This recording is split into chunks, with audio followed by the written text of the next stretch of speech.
Okay, so as you can see, we've had it boiling for about 26 minutes and it's boiled right down to pretty much nothing. We got about another 16 minutes of boiling to go. So while we're waiting for that, we're going to get the jars ready. We've already cleaned up all our dishes and everything, so there's no mess for anyone else to deal with. The dishwasher is loaded, the sinks are empty. So now we're just going to get jars ready and we'll show you that process next.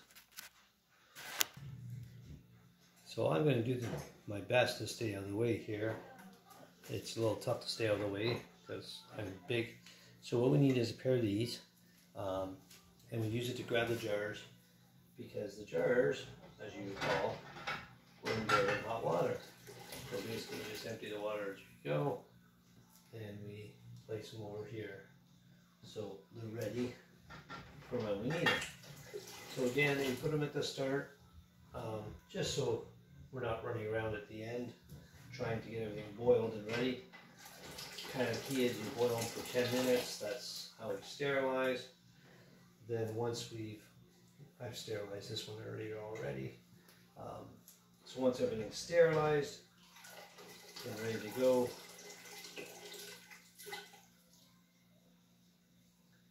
then we're ready to go. So far this year I've done 2 regular batches, a mild batch, which is usually the batch I end up giving away to everyone, because I have a lot of friends who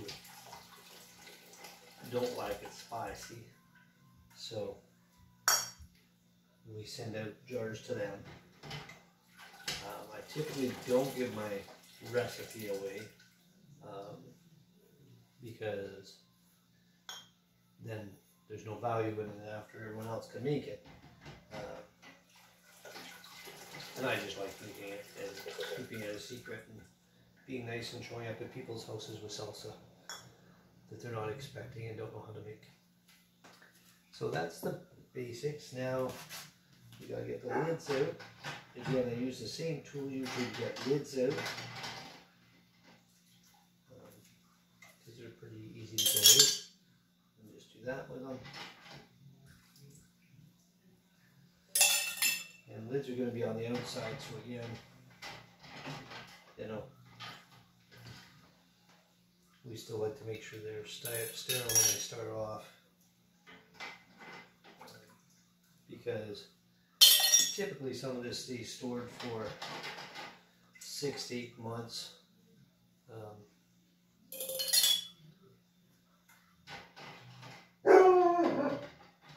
Oh, there's the dog again. Ruff, ruff, ruff. So, but I'll pause for now because you're seeing the basics, and we'll show you when we start putting it in jars. So we're down to the last 3 minutes of simmering. One of the key things to remember to do, and this is important, through the simmering stage and through the initial cooking stage, is to stir often, so you don't end up with burnt stuff. So one of the things we do right at the end is we add 2 tablespoons of cornstarch to thicken up the salsa. And what I do is I usually put it in a bowl and with a little bit of water and mix it up. I don't use a lot, like very little water, because if you don't, and you just pour cornstarch into your mix, and it doesn't happen, I guess, to everybody, but when I do it, it tends to just be one big lump, and then I end up with a big white lump in my salsa, which is not what you want. It doesn't look good. Whereas if I do it this way, I can spread it out and then stir it in, and then it doesn't look, you'll never notice it's even in there. So again, 2 tablespoons with a little bit of water, and then you just stir it into your salsa, and it helps thicken it up a little, just so you don't have runny salsa. So we're down to the minute 40-second mark. So I'm just stirring it up here, making sure that got some stuck on the sides, and I've been doing this with making sure nothing's burnt on the bottom. So then the next process from here is going to be loading jars. So basically we use the green piece there to load jars because it runs really smooth. We try to make sure the jars are kind of close. One of the key things to watch for, or at least for me, because I do 3 different or 4 different types of batches, is mixing your styles, because that's my mild, or what's left of my mild, maybe most of it away.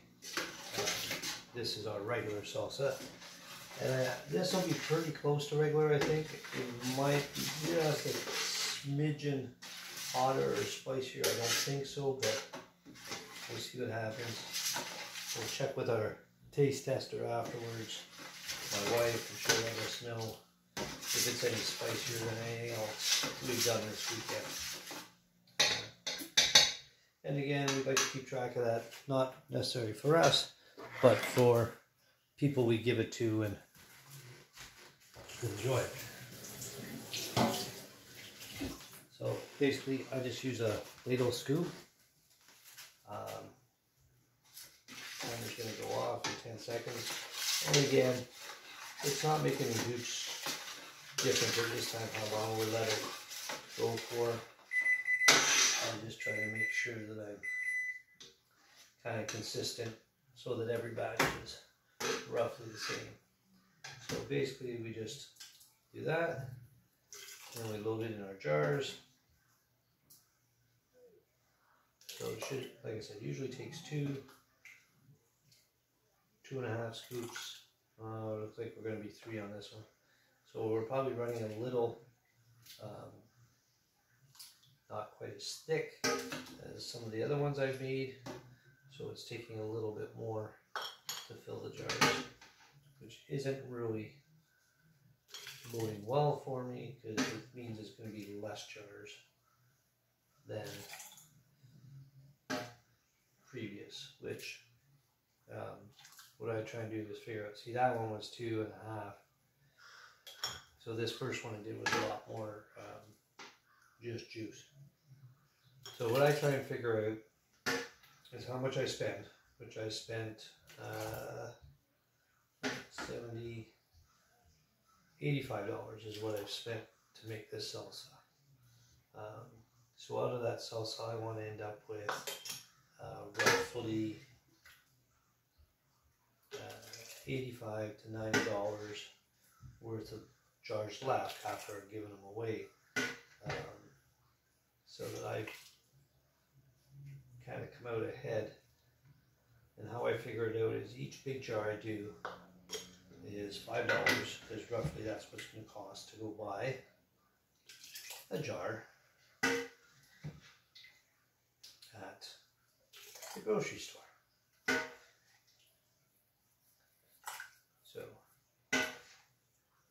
So we got 5 big jars done.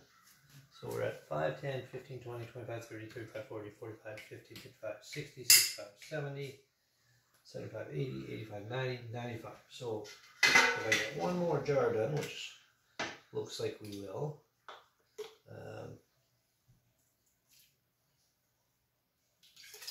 we're $100, not including what I've given away. So we're in pretty good shape, I think. Because I've given away 2 large ones and a small one already. So that's, I'm going to do this.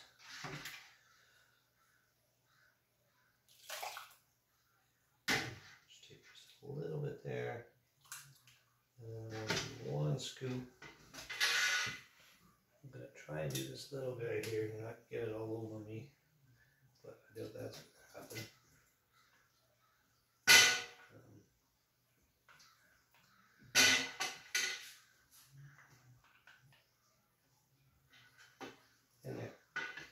And then I've left some left over for my wife to test. So that's where we're at. So now we got to lid stuff up.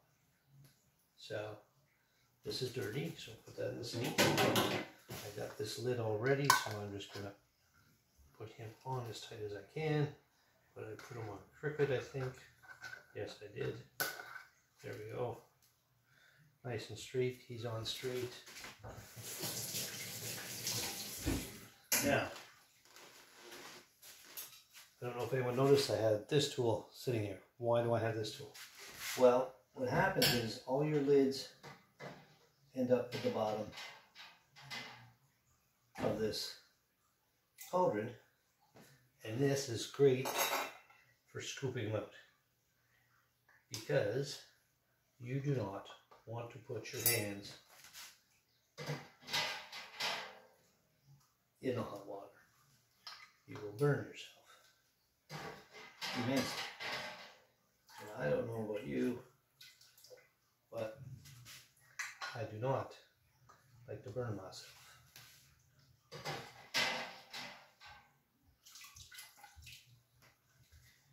There.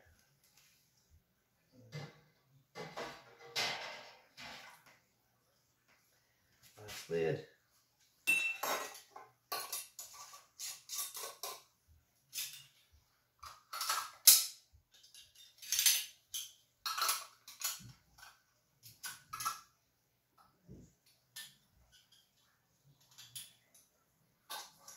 There we go.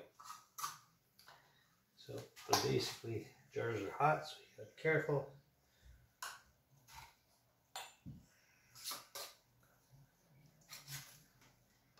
And there's another batch. So roughly that took us 2 to 3 hours to make. Again, the biggest portion of that is the chopping, which an hour, at least is an hour, and then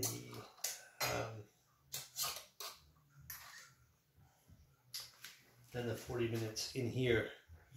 So now what we usually do, and we take these and put them back in hot water, and we give them a 20-minute bath in the hot water. And what that does is it makes sure that all our jars seal properly so that it won't go bad while it sits in your cupboard. Because you may not be like us, and you may not go through a jar of salsa a week. That's a big thing for us. We tend to go through a lot of salsa. I will probably do another batch of salsa sometime this year. Because I have people that would like extremely hot salsa, and none of this falls into the extremely hot category. Again, I have 3 people that I know for sure enjoy my super hot, like 4. So I try to do that up once a year for them.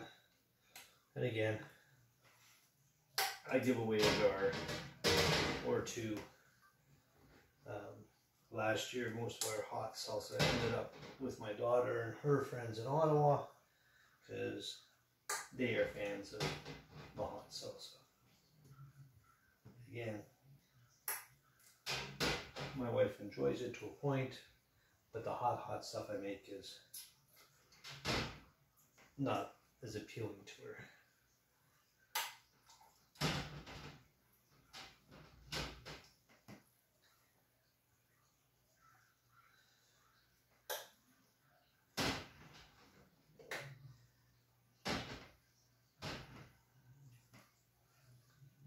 So there we go.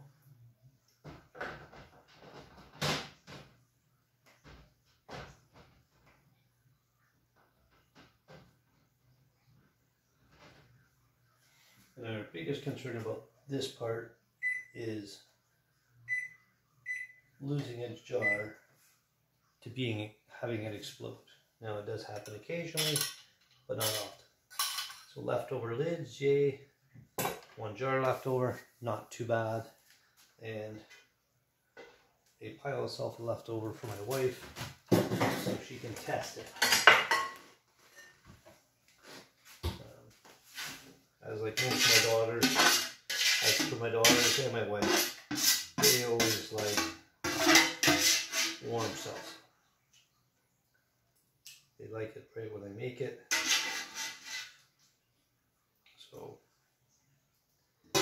bring this up to my wife. She's doing some cleaning upstairs.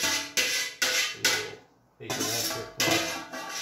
You can't hear anything, can you? Sorry, we'll make an effort not to spill it. So she's working on white space right now, making it a nice, quiet, peaceful room for her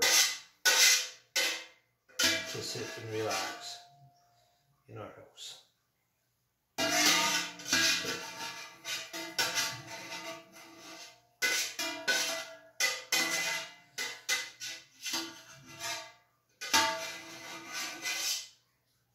And there we go.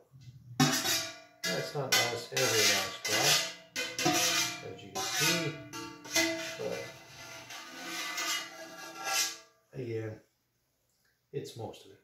So basically, that's my biggest dirty dish right there. Everything else goes in the dishwasher and gets handled easy. This is the one that doesn't. And this is what your finished product will look like. Have a great day, and I hope you enjoyed these videos.